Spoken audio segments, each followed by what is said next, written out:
अस्सलाम वालेकुम टू आल संगात, क्या हाल है जनाब? ठीक ठाक हो? उम्मीद करें सारे भैन भरा ठीक ठाक हो। अल्लाह पाक सारे भरावां दे माल जान इज़्ज़त आबरू हर शे दी हिफाजत फरमाए तो अल्लाह पाक सारे मुसलमानां दी बच्चियां दे नसीब अच्छे फरमाए।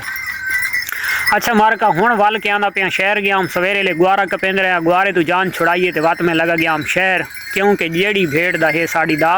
मैदा खराब तो उस वास्ते गया हम मेडिसन गिनन और मेडिसन गिन के ते हुण पहुँचा घर। तो इन्होंने जनाब सैकेंड टाइम वाला चारा भी अल्हम्दुलिल्लाह पै चुका है और अज एक होर भी झुलदी आंदी है। ओ सामने देखो इनू कोई मसला बना वदा है तो चलो इसकी ट्रीटमेंट बाद करसा बई इसनू के मसला है तो यदा सिस्टम ही करें। असा जनाब वो हाजमे वास्ते ये गिनो LVGS पाउडर ये दे गिनो तुस मैदे तो ज़्यादा जल्दी पड़ गिन सो। और उस तो इलावा जनाब ये कारमेट हाजमेदार मिक्सचर ठीक हो गया। ये दो चीज़ा जनाब असा करावनियां ने इस्तेमाल। ये हैं मेडिसन यानी कि मेडिकल स्टोर दी और असा जनाब इस तो बाद जड़ा असा टोटका करना है तो वह है सादा देसी। सब तो पहले तो असा इसकी ट्रीटमेंट करसा इस दवाई नाल, सिर्फ ये दवाई खवैसूँ इंशाअल्लाह दे हुक्म नाल तकरीबन 100% मैदा ठीक थी। वैसी ये जितनी डोज दे सां जेड़ा कोई हिसाब ये नाल करे सां जियां देवनी है जेड़े टाइम देवनी हो मैं अपने दोस्तों के नाल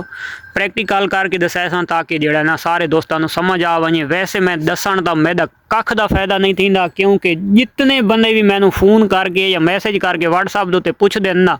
तो मेरा मकसद है कि वो यानी कि सिर्फ वीडियो देख गिने तो वीडियो के उत्ते जानवर दे रहते या उतू तू काम नू टाल छुड़े उन्होंने याद नहीं थी जड़ियाँ कीमती गल्लां होंदियां तो वो कोशिश की करो कि वो गल्लां तुसां लिख गिदियाँ करो कापी के उत्ते लिखियां हुई। हल्कि मैं अनपढ़ जियां बंदा वो बावजूद भी वो जिन्हें आदे ना लिखे मूसा तो पढ़े खुदा, भाई मेरी लिखी हुई होर तो कोई नहीं पढ़ सकता, लेकिन मैं टोट के मोट के ला के अगर मैं ऐसियां औखियां चीज़ां लिख के ते रख सकदा तो याद कर सकदा तो तुसा मेरे तू जितने भी एक मेरे व्यूवर हैं देखने वाले तो वो मेरे तू ज़्यादा पढ़े लिखे ही होसन तकरीबन 90% और समझदार भी ज़्यादा होसन ज़हीन भी ज़्यादा होसन। अगर मैं इन्हां चीज़ों याद भी कर सकदा और इन्हां चीज़ों मैं लिख के भी रख सकदा तो तुसा भी याद रखना है। मैं जनाब हुण लथा तो ये जड़ी चीज़ मैं गिन के आया तो ये इंशाल्लाह अपने दोस्तों नाल मैं कर दी है शेयर। ये जड़ा इलाज है ये मैदे का इलाज है। मैदे का इलाज दो किस्म का सिस्टम होंगे जानवर नूं अलामत होंदी है। एक तो मैदा खराब हो सी तो खासकर वो भेड़ बकरी मूँह दे विच यानी कि चिकनाई वाला अमवात जियां हो सी पानी जियां हो सी लालू जियां हो सन तो अगर सावा खासी तो सब्ज कलर का हो सी उसके मूँह च बाहर किरसी या अंदर वह थिद्धापन महसूस थी सी तो वो अलामत हो सी मैदे दी। और सेम यह अलामत हणों वाले जानवर की होंदी है, लेकिन हणों जेड़े दी खराब होवे तो उसका हरगिज़ मकसद नहीं है कि उसका मैदा खराब है तो ਉਹਦਾ मसला हणों का है तो उस दुते ये दवाई समझो मिट्टी दुते वीटनी है। ठीक हो गया। जेड़े जानवर का मैदा खराब हो सी जानवर का विच मैदे दी थोड़ी प्रॉब्लम हो सी उसका हाजमा दुरुस्त न हो सी तो एक ये अलामत यानी कि जिले थोड़ी थोड़ी बीमारी होवे तो फालतू थी वेंदी है बीमारी तो उस टाइम ये अलामत थी है। उस तो पहले जन के जानवर चरा कम करना रूह नाल खावना नहीं परेशान थी कि मायूस थी कि खलो वजना असा जनाब वो मीटर चाह के तो ढूंगे दी दबी खलोते हाँ भाई इस दे यार बुखार थी गई के मसला के परेशानी है तो ये दोवें चीज़ा जड़ा तो ये भी हाजमे वास्ते ये भी मिक्सचर भी हाजमे वास्ते ठीक हो गया। तो इन्होंने चीज़ों का इस्तेमाल करना है। उस तो इलावा जनाब प्याज असां दे सकते हैं देसी दे विच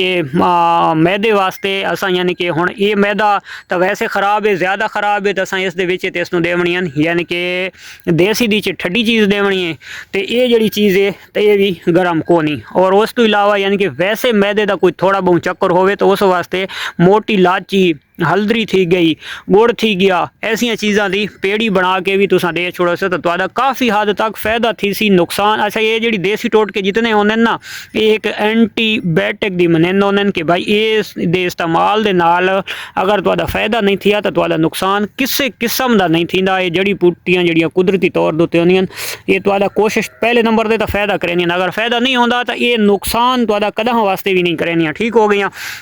बुखार थी गया तो हम आजकल खासकर बुखार का बड़ा अलामत है। आज भी बड़ी तेज़ हवा चली रही है तो सवेरे तक तकरीबन कोहरा पवना शुरू थी वैसी बकरी कट्ठी थी कि खलो रावणी छोटे बच्चे जनाब इन मूनसून थी वजना तो इन्होंने चीज़ा समझना जो जानवर कट्ठा थी कि साइड उत्ते अगर बुखार की अलामत करेंदा पे तो एक हफ्ते बाद 15 दिहाड़ा बाद तुसा मोटियां लाचियां थोड़े मेथरे जवैन इस चीज़ का यानी कि विच गुड़ पा के कावा बना के जानवरों पिलांदे रहो। बहुत ज़बरदस्त चीज़ है। अगर होया खलोते बुखार ज़्यादा बुखार है तो उस वास्ते भी तुसा या उस तो पहले तुसा एक एहतियाती तदाबीर जड़ी होंदी है तो वो एहतियाती तदाबीर यानी कि हल्दरी 1 चम्मच फी जानवर भेड़ बकरी का हल्दरी और कम अज़ कम 10 लाचियाँ मोटियाँ ये ग्रैंड करके ये 2 चीज़ा मिक्स करके थोड़ी जी आटे दी पेड़ी बना घेनी है या वो 1 चमची घी दी अगर ऐड करे सो चाहता तुसा अखबार दे भी तुसा वेड़ के उन्होंने दे सकते हो वरना आटे की पेड़ी दे भी तुसा दे सकते हो। लेकिन आटे की पेड़ी दे जानवर उसनू चीज़ दींदी है जोड़ा जानवर सुक्क होवे या मिल्क न देंदा वध होवे या छतरा होवे बकरा होवे ऐसिया चीज़ों ठीक होवे जी लियारी होवे बकरी है या भेड़ है तो यानी कि दुध देंदी वधी है मिल्क देंदी वधी है तो उसनू तुसा अखबार दे वेड़ के दे छोड़नी है तो उसनू तुसा थोड़ा जी नाल गुड़ भी ऐड कर सकते हो। तो ये बहुत कीमती चीज़ां ने बुखार वास्ते बहुत कीमती चीज़ां ने देसी टोटके जेड़े बुखार वास्ते बहुत अच्छा फायदेमंद साबित होने फार्मर वास्ते। ये घरेलू टोटके होंगे बजुर्गों के टोटके होंगे आज तो 100 साल 50 साल 40 साल पहले के जोड़े बजुर्ग टोटके करेंदे होंगे तो ये वो टोटके तो सादा भी यानी कि हम मैदे का सादा आसान जी बहुत कीमती जी नुस्खा है घर के विच दा नुस्खा है तो वो देवना है। लेकिन जोड़ा ना सब तो पहले असा ये चीज़ घिन के हुण कहंदे उस दे अस अमल करेंदे पे ये उस्ताद असलम जोड़ा साडा उस्ताद है उस्ताद असलम की रहनुमाई की थी भाई ये चीज़ा तू इस्तेमाल कर इन्हां दे नाल जानवर का काफ़ी फायदा थी सी तेरे दा मैदा फिट होवे सी तो ये असां इस्तेमाल करेंदे पे उस्ताद के कहने दे उत्ते ते अगर इस दे नाल उम्मीद काफ़ी इंशाअल्लाह साडा यकीन है कि ठीक होवे सी। अगर फर्ज करो ठीक ना हुई तो बात असां करसां देसी टोटका घरेलू टोटका पहले नंबर ते भी प्रैक्टिकल इंशाअल्लाह अपने दोस्तों समझासूँ तो जोड़ा असां देसी टोटका करसां तो उसका भी प्रैक्टिकल समझासूँ तो इंशाअल्लाह सारे दोस्तों का थी सी फायदा। तो मिलते हैं इंशाअल्लाह नेक्स्ट वीडियो तब तक देसो इजाज़त अल्लाह हाफिज़।